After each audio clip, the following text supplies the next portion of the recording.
In June this year, the annual Helpma Award nominations sparked concern that original Australian musical theatre was in crisis.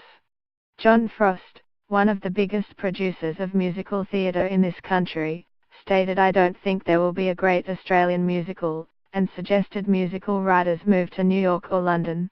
Looking back through 2017, however, we find a surprising number of Australian musicals staged around the country. One of the most anticipated pieces of this year was the adaptation of P.J. Hogan's much-loved film Muriel's Wedding.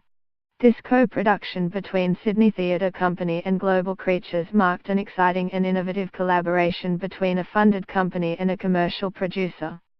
Since opening, the production has garnered positive reviews and there are great hopes for a national tour.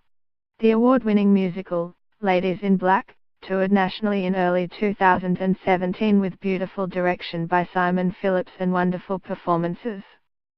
This piece desperately needs a cast recording to inspire future productions.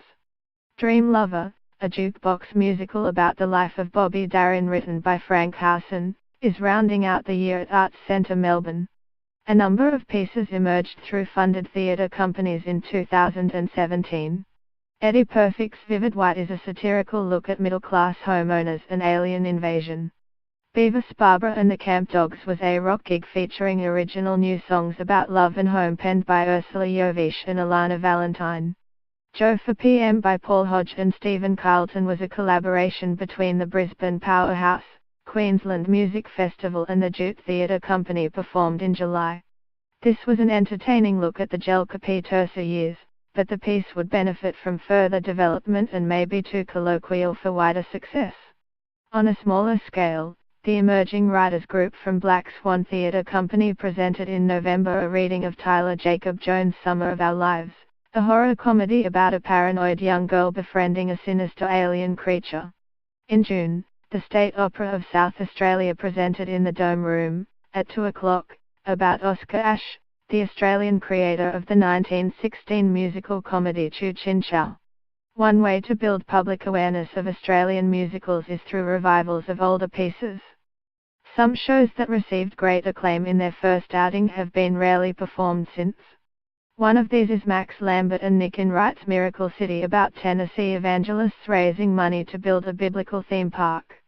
After a successful staging at the Hayes Theatre in 2014, the theatre division produced a new staging of the work at the Sydney Opera House in October starring Missy Higgins. This production will tour to Brisbane and Melbourne in 2018. Other revivals included Only Heaven Knows by Alex Harding at the Hayes Theatre in May, about 1940s and 50s Gay Sydney, and a concert revival of John English's Paris, based on the mythology surrounding the Trojan War, produced by Music Theatre Melbourne in July with an all-star cast. Strictly Ballroom, the musical is already popular on the amateur circuit and received productions in the UK.